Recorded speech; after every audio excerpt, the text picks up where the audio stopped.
Hello नमस्कार, जय श्री राम। मेरा नाम है सुजाता देवी, चैनल का नाम है सुजाता देवी रिएक्शन वीडियो। आज का वीडियो हम दोस्तों लेके आए हैं 71 दिनों तक रेगिस्तान में। इसके बारे में दोस्तों वीडियो के साथ बने रहे। वीडियो में क्या देखने मिलता है, हमारे चैनल को सब्सक्राइब करना, बेल आइकन दबा देना और लाइक करना, शेयर करना। बढ़ते हैं वीडियो में। कल्पना कीजिए आप एक ऐसी जगह पर हैं जहां जिंदा रहना ही सबसे बड़ी सजा है। हर तरफ मीलों तक सिर्फ मौत की खामोशी है और जलती हुई रेत। आपके होंठ प्यास से पत्थर हो चुके हैं, सूरज आग बरसा रहा है और आपका शरीर धीरे धीरे आपका साथ छोड़ रहा है। ऐसी हालत में कोई इंसान कितने दिन तक टिक सकता है? 1 दिन, 3 दिन, शायद 1 हफ्ता। लेकिन क्या हो अगर मैं आपसे कहूं कि एक इंसान इसी जहन्नुम में 1-2 नहीं बल्कि पूरे 71 दिनों तक जिंदा रहा। ये कहानी सिर्फ हिम्मत की नहीं है, ये कहानी है उस खौफनाक हकीकत की जब जिंदा रहने के लिए आपको अपना ही पेशाब पीना पड़े, जब भूख मिटाने के लिए आपको चमगादड़ों का खून चूसना पड़े और जब सारी उम्मीदें टूटने पर आप खुद अपनी मौत को दावत दे दें, लेकिन मौत भी आपको अपनाने से इनकार कर दे। आज हम जानेंगे मोरो प्रॉस्पेरी की उस अविश्वसनीय और रोंगटे खड़ी कर देने वाली दास्तां को जिसने इंसानी सहन शक्ति की सारी हदों को तोड़ दिया था। तो अपनी सांसें थाम लीजिए क्योंकि ये कहानी आपके होश उड़ा देगी। साल था 1994। मोरो ने फैसला किया कि वो दुनिया की सबसे मुश्किल रेसेस में से एक मैराथन डे स्लैब यानी कि मैराथन ऑफ द सेंट्स में हिस्सा लेंगे। ये रेस मोरक्को के सहारा रेगिस्तान में होती है। ये कोई आम मैराथन नहीं है। इसमें 6 दिन के अंदर लगभग 250 किलोमीटर का सफर पैदल या दौड़कर पूरा करना होता है। इस रेस का सबसे चैलेंजिंग पार्ट यह है कि हर पार्टिसिपेंट्स को अपना जरूरी सामान जैसे खाना, स्लीपिंग बैग और कपड़े अपनी पीठ पर उठाकर दौड़ना पड़ता है। ऑर्गेनाइजर्स सिर्फ पानी सप्लाई करते हैं, यानी आप रेगिस्तान में बिल्कुल अपने दम पर होते हैं। मोरो इस चैलेंज के लिए पूरी तरह तैयार थे। कुदरत का कहर, जब तूफान ने रास्ता बदला, रेस शुरू हुई और पहले कुछ दिन सब ठीक चलता रहा। मोरो अच्छा परफॉर्म कर रहे थे, लेकिन रेस के चौथे दिन अचानक मौसम ने अपना रूप बदला। सहारा में एक भयानक रेत का तूफान आ गया। हवा इतनी तेज थी और रेत इतनी घनी कि कुछ ही पलों में आसपास देखना बिल्कुल नामुमकिन हो गया। यह तूफान आम नहीं था, यह लगभग 8 घंटे तक चला। इस दौरान मोरो ने तूफान से बचने के लिए एक जगह शरण ली। जब तूफान शांत हुआ और मोरो बाहर निकले तो उन्हें एक झटका लगा। उनके आसपास का पूरा लैंडस्केप बदल चुका था। रेत के टिले इधर से उधर हो चुके थे।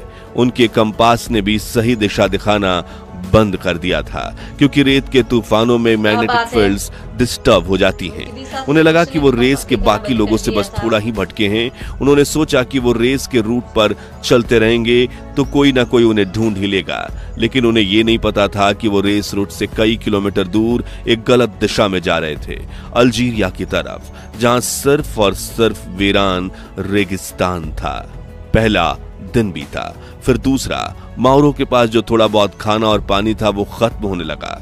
उन्होंने रेगिस्तान में जिंदा रहने का सबसे पहला और मुश्किल सबक सीखा।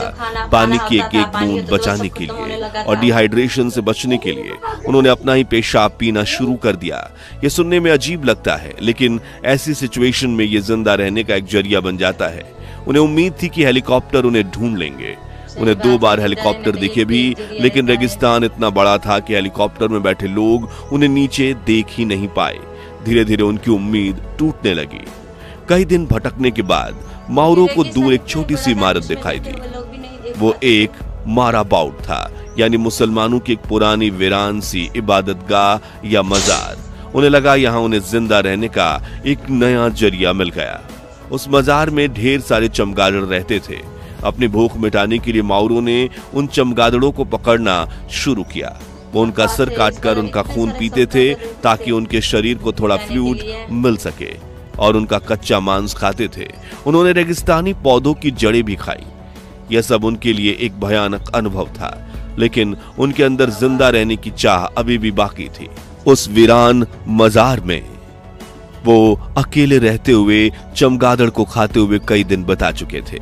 अब मोरो की सारी हिम्मत जवाब दे चुकी थी। उन्हें लगा कि अब उनका बचना नामुमकिन है। और वो इस तरह तिल तिल कर मरना नहीं चाहते थे। उन्होंने एक बेहद दर्दनाक फैसला लिया। अपने परिवार के नाम एक छोटा सा नोट लिखने के बाद उन्होंने अपनी पॉकेट नाइफ से अपनी कलाई की नसें काट लीं ताकि उनकी मौत नींद में हो जाए। लेकिन शायद किस्मत को कुछ और ही मंजूर था। एक चमत्कार हुआ। डिहाइड्रेशन की वजह से उनका खून इतना गाढ़ा हो चुका था कि वो नसों से ठीक तरह से बह नहीं पाया और जल्दी ही जम गया। जब माउरो सुबह उठे तो खुद को जिंदा पाया तो उन्हें एक झटका लगा। उन्हें लगा कि यह ऊपर वाले का इशारा है। उन्हें यह एहसास हुआ कि उन्हें मरना नहीं है बल्कि जीना है। इस घटना ने उनके अंदर जिंदा रहने की नई हिम्मत और एक नया मकसद भर दिया। माउरो ने उस मजार को छोड़ने का फैसला किया। उन्हें तुरेग लोगों की सिखाई हुई एक पुरानी बात याद आई। तुरेग सहारा के नोमैडिक लोग थे जो रेगिस्तान को अपने घर की तरह जानते थे। उनके मुताबिक सुबह के वक्त आसमान में बादल हमेशा उस दिशा में होते हैं जहां सिविलाइजेशन या आबादी होती है। माउरो ने इस नियम को अपना कंपास बनाया। हर सुबह वो उठते और बादल की दिशा में चलना शुरू कर देते। दिन में वो चलते, रात को रेत में गड्ढा खोद कर सोते ताकि ठंड से बच सके। उनका सफर फिर से शुरू हो चुका था, लेकिन इस बार उम्मीद के साथ। दिन हफ्तों में बदल गए। माउरो चलते रहे।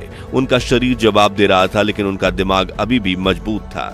फिर इतने दिनों की मशक्कत के बाद उन्हें वो दिखा जिसका वो कब से इंतजार कर रहे थे। एक छोटा सा नखलिस्तान। वहां पानी था। उन्होंने जी भर के पानी पिया। यह उनके लिए किसी अमृत से कम नहीं था। थोड़ी दूर चलने पर उन्हें इंसानी पैरों के निशान दिखे।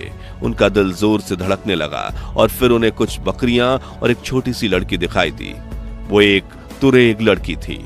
माउरो को देखते ही वो डर कर भाग गई। माउरो को लगा कि शायद ये आखिरी मौका भी उनके हाथ से निकल गया, लेकिन कुछ देर बाद वो लड़की अपने परिवार के लोगों के साथ वापस आई। वो लोग माउरो को अपने कैंप में ले गए। उन्होंने माउरो को दूध और खाना दिया। कुछ देर बाद उन्होंने मिलिट्री को इन्फॉर्म किया। जब मिलिट्री वहां पहुंची तो माउरो से उनका नाम पूछा तो सब हैरान रह गए।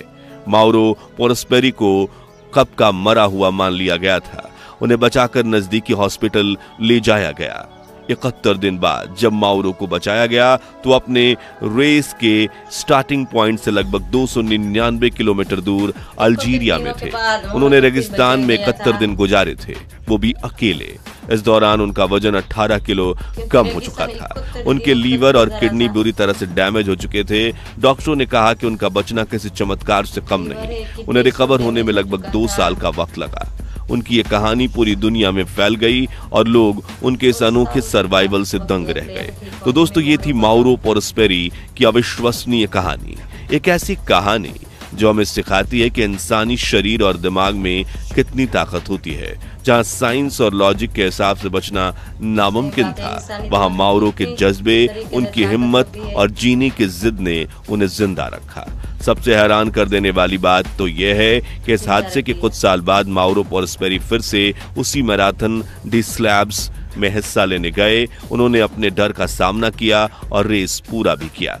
माउरो की कहानी हमें एक चीज बताती है, नेवर गिव अप। चाहे हालात कितने भी खराब क्यों ना हो, उम्मीद का दामन कभी नहीं छोड़ना चाहिए। अब माउरो पोरस्पेरी के इस जज्बे के बारे में आप क्या सोचते हैं?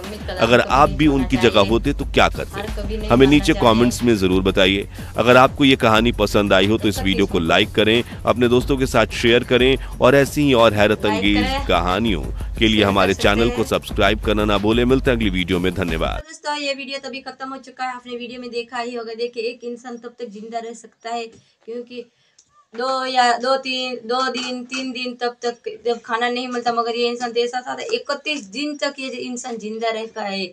ये तो बहुत अच्छी बात है। देखिए, रेगिस्तान में। और हमारा वीडियो अच्छा लगा तो कमेंट में राय आप जरूर बता सकते हो। और इस वीडियो को ज़्यादा से ज़्यादा शेयर करना, कमेंट में जरूर बताना और चैनल को सब्सक्राइब करना, बेल आइकन दबाना। एक नई वीडियो में आप सभी के साथ मुलाकात होगी। जय हिंद, जय भारत।